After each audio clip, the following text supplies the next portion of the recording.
शिवाय, हर हर महादेव। नमस्कार प्रिय साथियों, हम अपनी दैनिक पूजा पाठ में अथवा कोई भी शुभ मांगलिक कार्य जब करते हैं तो उससे पहले कुछ चिन्ह निकालते हैं। जो चिन्ह उसी ईश्वर का प्रतिरूप होते हैं और हमें आध्यात्मिक ऊर्जा देते हैं और साथ ही हमारा मंगल भी करते हैं। जैसे स्वास्तिक का चिन्ह, ओम का चिन्ह, त्रिशूल का चिन्ह इत्यादि। लेकिन उनमें से सनातन धर्म में स्वास्तिक के चिन्ह को विशेष महत्व दिया गया है। घर में शुभता और सकारात्मकता लाने के लिए स्वास्तिक के इस चिन्ह को घर के मुख्य द्वार पर बनाया जाता है। बहुत से ऐसे लोग हैं जो स्वास्तिक का चिन्ह गलत तरीके से बनाते हैं। अगर आप जाने अनजाने में अब तक स्वास्तिक का चिन्ह गलत तरीके से बनाते आए हैं तो आपको स्क्रीन पर भी दिख भी रहा होगा। आमतौर पर जिस तरह लोग स्वास्तिक का चिन्ह निकालते हैं वह 2 या 3 तरीके से जो स्वास्तिक का चिन्ह आपको निकलता हुआ दिखाई दे रहा होगा, ये सब गलत तरीके हैं। जहां पर सही तरीका आपको जीवन में शुभता प्रदान करता है, वहीं पर गलत तरीके से निकालता हुआ चिन्ह आपको अशुभता भी प्रदान कर सकता है। इसीलिए जब भी आप स्वास्तिक का चिन्ह निकालें तो उसे किस प्रकार से निकालना है, इस बात का भी आपको विशेष ध्यान रखना चाहिए। सर्वप्रथम तो हम यह जान लें कि स्वास्तिक का अर्थ क्या होता है। दरअसल स्वास्तिक में दिखाई देने वाली सबसे 2 रेखाएं जो एक दूसरे को काटती हुई प्रतीत होती हैं, वे धर्म, अर्थ, काम और मोक्ष को दर्शाती हैं। उसके बाद घड़ी की दिशा में बनाई जाने वाली 4 रेखाओं को जो आगे की ओर मुड़कर जाती हैं, वह सालोक्य, समीप्य, सारूप्य और सायुज्य को दर्शाती हैं। इन रेखाओं से ऊपर की ओर निकली हुई छोटी छोटी रेखाएं मन, बुद्धि, अहंकार और चेतना को दर्शाती हैं। स्वास्तिक के बीच 4 बिंदियां श्रद्धा, विश्वास, प्रेम और समर्पण को दर्शाती हैं। आइए जानते हैं स्वास्तिक बनाने का सही तरीका। बहुत से लोग जल्दी जल्दी में या जाने अनजाने में गलत तरीके से स्वास्तिक बना देते हैं। स्वास्तिक बनाने के लिए अनामिका उंगली का ही प्रयोग किया जाना चाहिए। स्वास्तिक बनाते समय कोई भी रेखा एक दूसरे को आपस में काटे नहीं, इसका आपको ध्यान रखना चाहिए।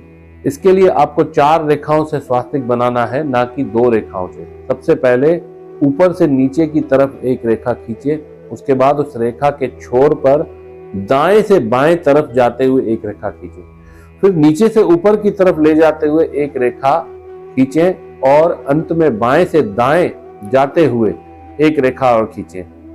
जब देखेंगे प्लस की आकृति बन गई है तो दोनों रेखाओं को काटती हुई एक रेखा बनाई गई है, लेकिन आपस में इन्हें कटने नहीं दिया है।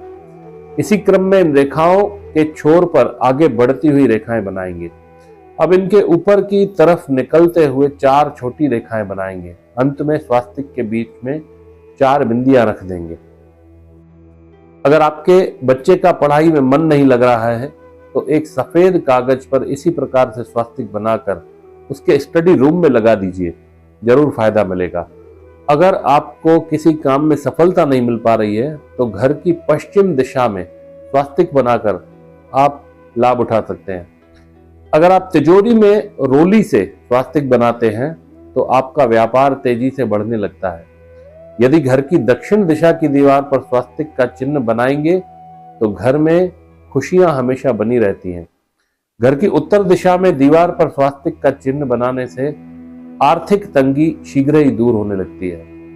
स्वास्तिक के चिन्ह को मंगल का प्रतीक भी माना जाता है। स्वास्तिक शब्द 2 अक्षरों से मिलकर बना है, सु और अस्ति। इसका मिश्रित संयोग माना गया है। सु का अर्थ है शुभ और अस्ति से तात्पर्य है मंगल होना। इसका स्वास्तिक और मौलिक अर्थ है शुभ या कल्याण। स्वास्तिक शब्द की उत्पत्ति संस्कृत के सु उपसर्ग और अस धातु से मिलाकर हुई है। सु का अर्थ है श्रेष्ठ या प्रेम, मंगल, वहीं अस का अर्थ है अनुरूप। स्वास्तिक का अर्थ है कल्याण की सत्ता या मंगल्य का अस्तित्व। इस प्रकार 4 धर्म, अर्थ, काम और मोक्ष, मुक्ति के 4 प्रकार, सारूप्य, सालोक्य, समीप्य और सायुज्य। अंतःकरण 4 प्रकार के, अहंकार, मन, चित्त और बुद्धि। 4 प्रकार की भक्ति, समर्पण, प्रेम, विश्वास और श्रद्धा। प्राप्त होती है। स्वास्तिक चिन्ह का वर्णन हिंदू धर्म में कई प्रकार से किया गया है, जैसे स्वास्तिक की 4 भुजाएं, चारों दिशाओं, चारों वेदों और उनके सामंजस्य पूर्ण संपूर्ण का वर्णन करता है। स्वास्तिक चिन्ह का हमारे धार्मिक जीवन में बहुत महत्व है। हिंदू धर्म में स्वास्तिक चिन्ह को गणेश जी का प्रतीक माना जाता है। भगवान गणेश जो सभी विघ्नों को दूर करके सुख समृद्धि का वरदान देते हैं। हिंदू धर्म में किसी भी कार्य को निर्विघ्न रूप से संपन्न करने के लिए, उसमें सफलता प्राप्त करने के लिए स्वास्तिक के चिन्ह का सर्वप्रथम प्रयोग किया जाता है। हिंदू धर्म के अलावा जैन और बौद्ध धर्म में भी इस स्वास्तिक का बड़ा ही विशेष महत्व है। इन दोनों धर्मों में भी मंगल की कामना के लिए ही स्वास्तिक का विशेष रूप से प्रयोग किया जाता है। तो साथियों, यह थी सही तरीके से स्वास्तिक निकालने के संबंध में आवश्यक जानकारी। आप भी इसी प्रकार से अपने पूजा के दौरान सही तरीके से स्वास्तिक निकालकर असीम दैवीय कृपा को प्राप्त कर सकते हैं और अपने सभी अमंगलों का नाश कर सकते हैं। ओम नमः शिवाय। हर हर महादेव।